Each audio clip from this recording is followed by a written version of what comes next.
group? Can we get a touch football game going after that? You playing quarterback? Oh, man. Probably not. Okay, when you guys are ready, question.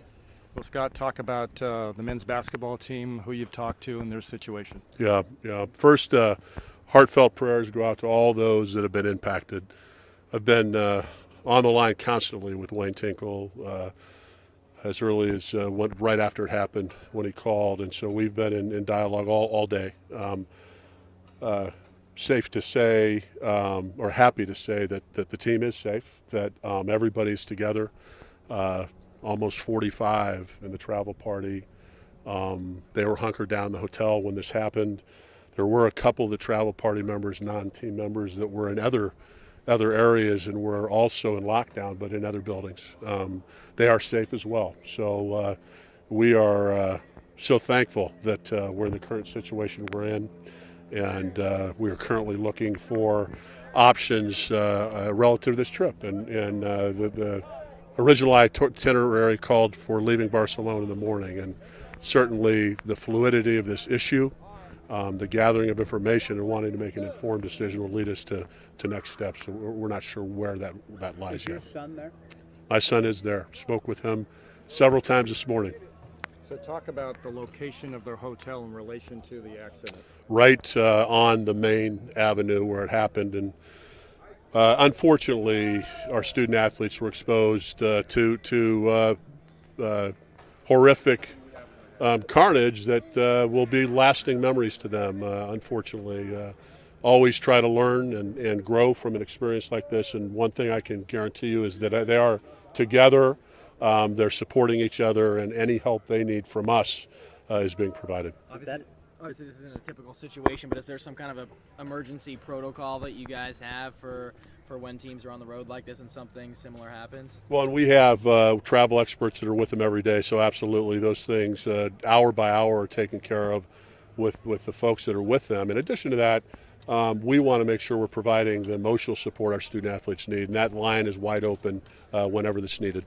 How did your child describe this? How did Coach Tinkle describe the scene? What did they see out there?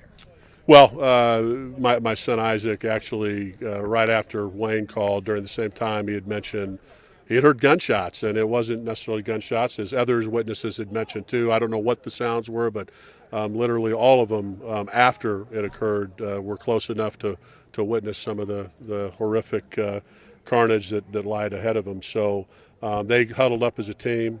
They went to their rooms. The coaches checked on them continuously, and then brought them together again. And they're in good shape right now, given the circumstances. Did they describe anything that they saw? Were they hesitant to describe anything? Sure they did. They did describe some of what they saw.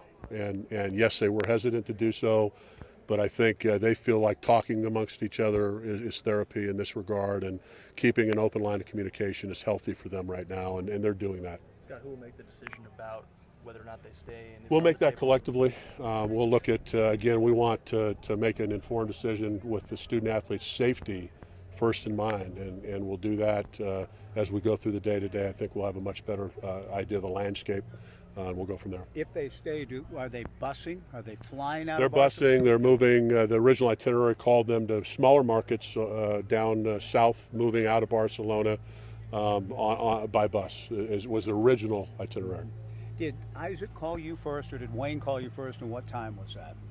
Isaac texted me about the same time Wayne called me, and then Isaac called after that.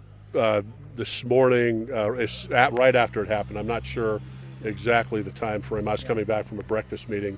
I would say it was in the neighborhood of 8 to 8:15, about 8 o'clock, right in there. You said they hunkered down. I know there was a fluid situation on where were these guys.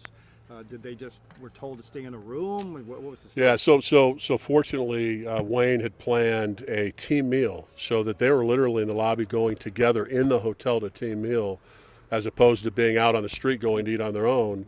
And so right when that occurred, they brought them together, disbanded them to their rooms, and then checked on them continuously from there, then brought them together again after that. Who in your staff is over there? Be a 45-member party. Is there somebody, an associate AD or somebody? Yeah, there, we do. Sean? We have Sean is over there. Several. We have videographers. We have several folks, including the what I'd call an expert travel party that's put this together. So we have a bunch of boots on the ground as we need them. What goes through your head when you're obviously here and you hear news like that, knowing that some of your student athletes are involved in a situation like this? A bit of helplessness, right? You're so far away. You want to make sure they're safe, and so then what becomes so important is the lines of communication and understanding exactly what's going on. And so again, Wayne and I will talk again here in a few minutes. Have been on the phone constantly all day, just getting updates and understanding where we sit. So will this affect any future plans for travel abroad with any of the athletic teams? Yet to be determined. Hey guys, I'm going to get Coach Anderson if you're okay.